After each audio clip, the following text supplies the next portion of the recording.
Bersabda Rasulullah SAW, la tuftahannal Konstantinia wala ni'mal amiru amiruha wala ni'mal jayisu dzalikal jayis. Konstantinopel, kota yang paling diinginkan di seluruh penjuru alam pada masa itu. Sebuah kota yang memiliki gereja lebih banyak daripada jumlah hari dalam setahun. Sebuah kota yang terletak di antara dua benua dan dua lautan, bagikan permata yang diapit oleh dua emerald dan dua safir. Sebuah kota yang tidak hanya menjadi simbol kemewahan dunia, namun juga menjadi simbol agama Kristen. The Gate of East and West, the last vestige of Christendom in the East. Kota dengan pasukan darat terkuat dan pasukan laut terhebat, simbol hegemoni Romawi Kristen di dunia. Pada saat mata tak mampu menjangkau prediksi Nabi, pada saat rasio membatasi harapan akan janji Allah, kala itu pula janji ini hadir ke tengah-tengah kaum muslimin. Saat itu perang Ahzab dan kaum muslimin harus menghadapi 10.000 pasukan dengan hanya 3.000 orang dari mereka. Ketika itulah janji suci terucap dari lisan mulia Rasulullah Muhammad SAW. Rasulullah pada saat itu mengajarkan kepada kita sebuah sikap mental, sikap yang menjadi ciri penghuni surga Allah kelak, sikap para nabi dan sikap Muhammad SAW, serta kesatria-kesatria muslim yang berada di sekelilingnya. To look beyond the eyes can see.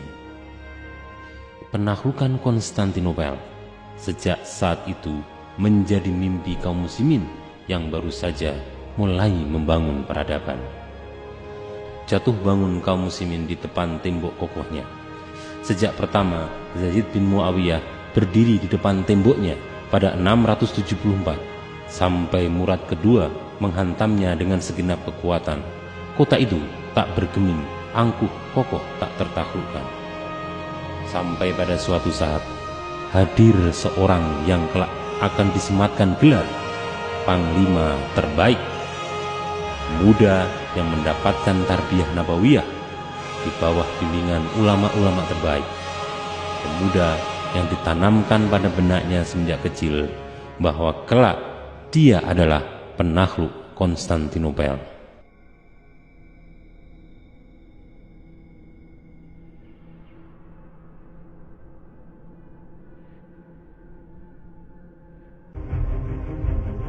Muhammad II bin Murad, seorang pemuda yang kelak akan kita kenal sebagai Muhammad Al-Fatih. Seorang pemuda yang dididik sejak awal bahwa dia mempercayai bisyara Rasulullah Muhammad SAW.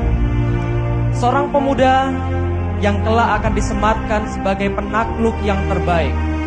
Seorang yang merealisasikan janji Rasulullah Muhammad SAW. Dan setiap hari dia meyakini bahwa dia adalah penakluk Konstantinopel. Setiap hari di siang hari dia melayakkan dirinya menjadi seorang panglima terbaik yang diramalkan oleh Rasulullah Muhammad SAW. Dan pada malam harinya dia bertahajud meminta kepada Allah agar Allah berkenan menjadikannya penakluk Konstantinopel. Dia tidak hanya menjadi seorang panglima yang terbaik, dia mengumpulkan pasukan-pasukan yang terbaik, mengumpulkan pasukan-pasukan yang terhebat pada zamannya, dan kemudian menjadikan mereka pasukan yang berkuasa, pasukan terhebat sebelum Perang Dunia Pertama, Inkisaria. Karena Muhammad Al-Fatih sadar betul bahwa penaklukan Konstantinopel tidak hanya dipengaruhi oleh kekuatan dan keimanan, tapi juga oleh pasukan yang terbaik. Tidak hanya itu, Muhammad Al-Fatih menguasai geopolitik Konstantinopel.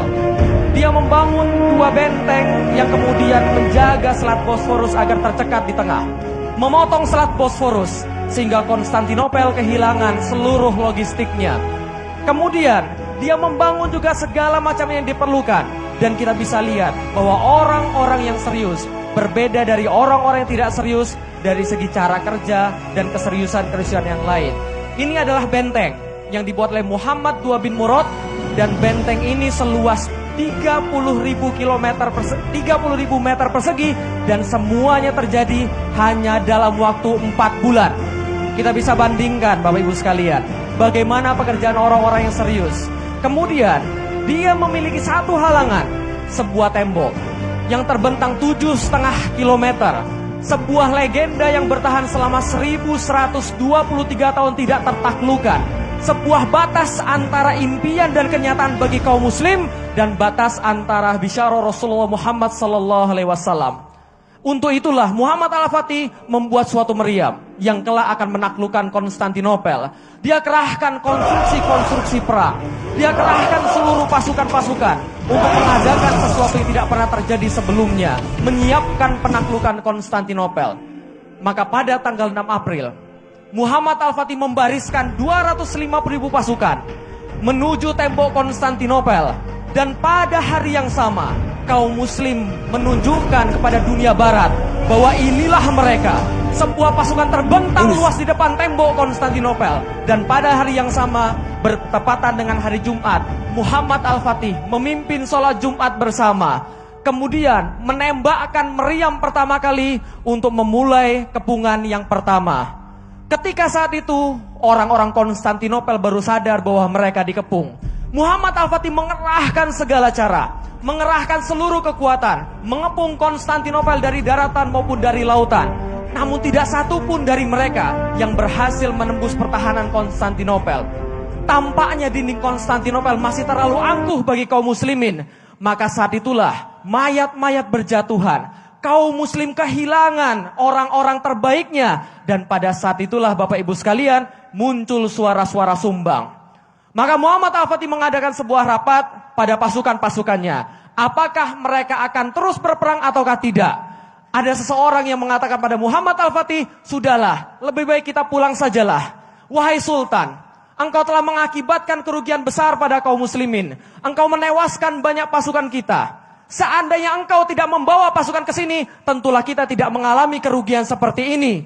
Namun belum selesai perkataan itu, meja digebrak oleh seorang mualaf, Zaganos Pasa namanya. Dan dia mengatakan, jangan dengarkan dia wahai Sultan.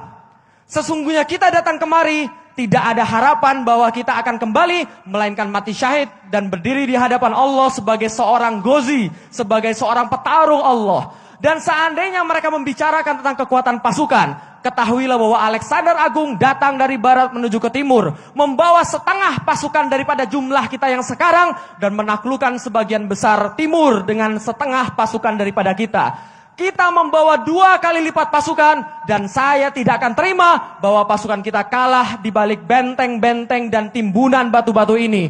Tidaklah kita datang ke sini untuk kembali, apapun yang telah kita mulai harus kita selesaikan.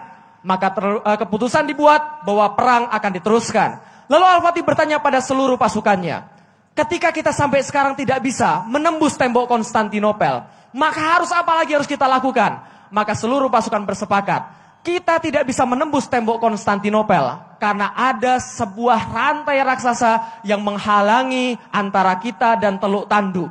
Apabila kita tidak bisa melalui rantai ini, maka selama itu pula pasukan kita akan tertahan dan pasukan kita tidak dapat menembus tembok Konstantinopel. Maka apa yang kalian lakukan? Sultan berkata. Maka pasukannya menjawab, kami melakukan semua yang bisa kami lakukan wahai Sultan. Kami mencoba memutus rantai, kami mencoba untuk melepaskan daripada pegangannya. Namun tidak satu pun cara yang kami buat telah berhasil selain mengakibatkan korban yang besar pada kami. Maka Sultan Muhammad Al-Fatih mengatakan pada mereka, seandainya kita tidak bisa melewatinya, maka kita akan melaluinya dengan cara yang lain. Al-Fatih lalu berkata pada seluruh pasukannya, kita punya kapal. Kapal kita ini akan coba kita labuhkan di atas Galata. Setelah kita labuhkan di pantai Galata, maka biarlah kita melalui kapal-kapal kita di atas dataran Galata. Setelah itu, kita kembalikan lagi ke laut. Begitu mudah, sekarang semua sudah terjadi. Sekarang pasukan kita bisa menyerang melalui Selat Tanduk. Maka ini adalah sebuah keputusan yang kemudian keputusan ini menjadi sebuah keputusan dalam sejarah. Sebuah keputusan yang sangat fenomenal, yang tidak pernah bisa dilakukan sebelumnya, yang tidak pernah dibayangkan sebelumnya. Kita lihat, bantu saya, silakan diklik. Ini adalah kemudian strategi dia. Silakan diklik lagi. Silakan. Sekali lagi.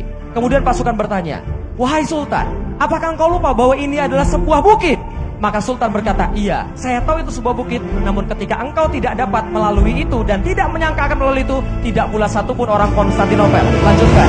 Ternyata besok harinya 72 kapal pindah dari Selat Bosphorus kepada Selat Tanjung dalam waktu 1 malam. Sebuah keajaiban strategi perang yang tidak pernah dibayangkan pada sebelumnya. Sultan Muhammad Al-Fatih memerintahkan 72 kapal pindah dari Selat Bosphorus pada Selat Tanjung dalam waktu 1 malam.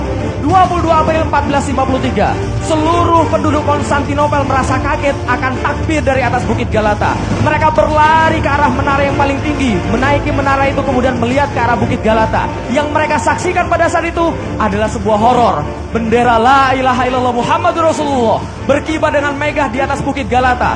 Ketika mereka menyaksikan ke arah bawah, yang mereka saksikan adalah sebuah pemandangan yang merenggut seluruh nyali mereka. Satu persatu kapal berbaris di atas Bukit Galata, satu persatu turun ke dalam perairan mereka.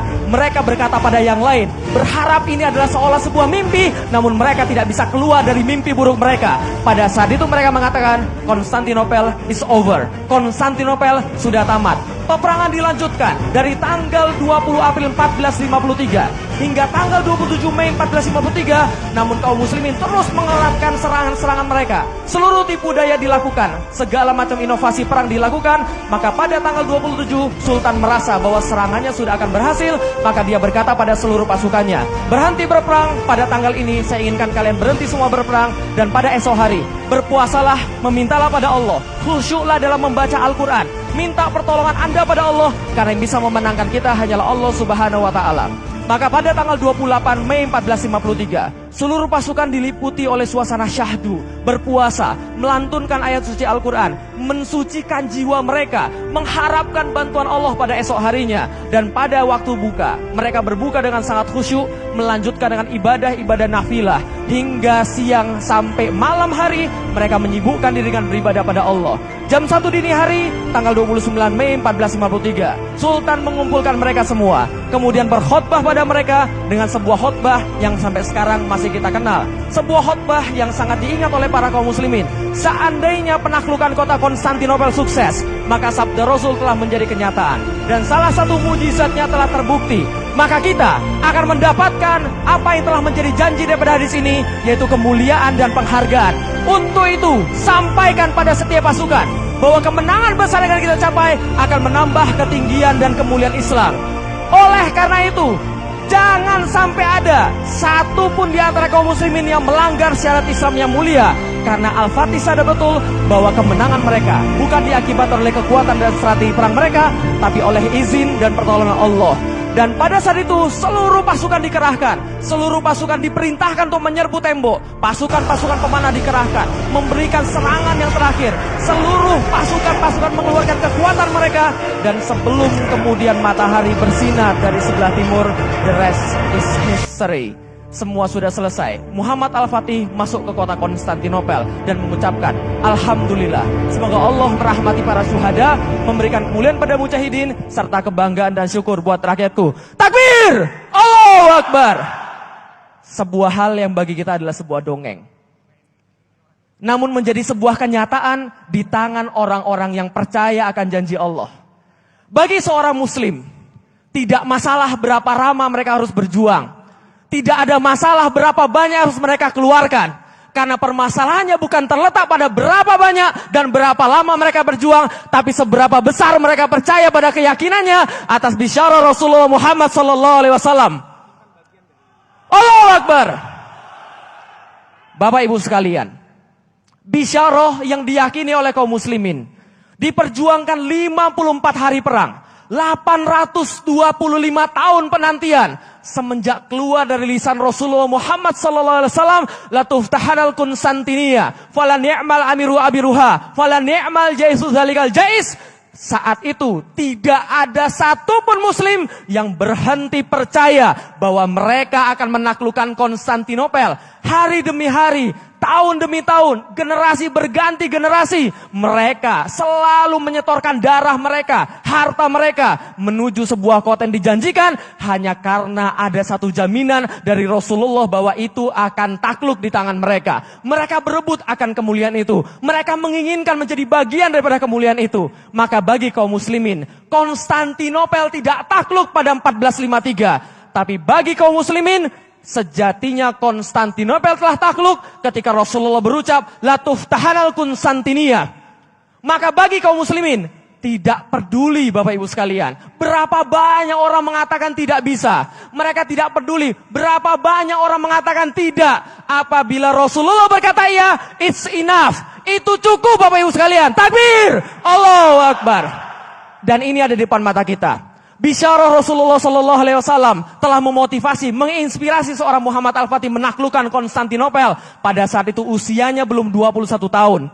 Maka bisyarah Rasul yang sama kepada kita. Rasul menjanjikan tegaknya Islam kembali.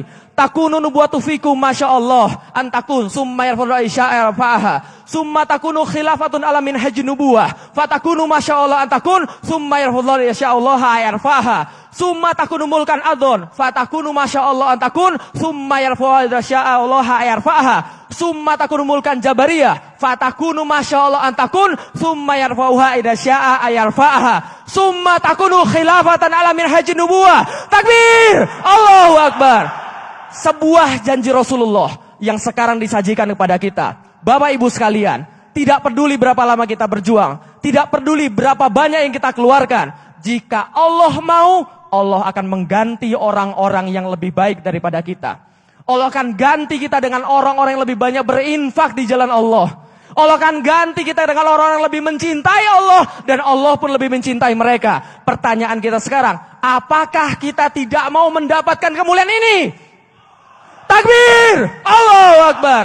Sekarang di depan mata kita kebangkitan Islam yang kedua. Kebangkitan Islam yang terakhir. Dan tiada kemuliaan yang lebih besar daripada bisyarah akhir zaman. Maka Bapak Ibu sekalian, sanggupkah kita memperjuangkan Islam? Takbir! Allahu Akbar. Terima kasih, ini bisa saya berikan. Assalamualaikum warahmatullahi wabarakatuh. Allahu Akbar! Allahu Akbar! Allahu Akbar! Bapak Ibu sekalian, yakinkah Anda bahwa khilafah akan segera tegak? Yakinkah Anda bahwasannya janji Allah akan segera terwujud? Pengusaha muslim, takbir!